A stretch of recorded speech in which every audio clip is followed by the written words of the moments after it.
నవపాషాణాలతో తయారు చేసిన విగ్రహాన్ని మన తెలుగునాట పూజిస్తూ ఉన్నాం.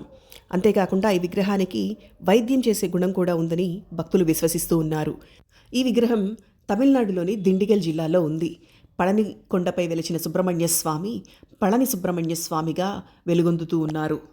ఇక్కడ గర్భగుడిలోని స్వామివారి విగ్రహాన్ని నవపాషాణాలతో తయారు చేశారు.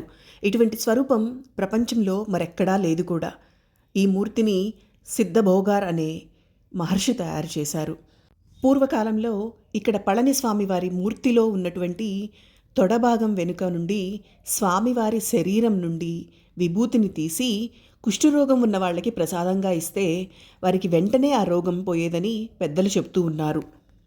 అలా ఇవ్వగా స్వామివారి తొడభాగం బాగా అరిగిపోవటంతో అలా ఇవ్వటం కూడా మానేశారు. ఈ విగ్రహాన్ని ఎందుకు ఈ విధంగా తయారు చేశారో తెలుసుకోవాలంటే ఫుల్ వీడియో డిస్క్రిప్షన్ బాక్స్లో ఉంది, తప్పకుండా వాచ్ చేయండి.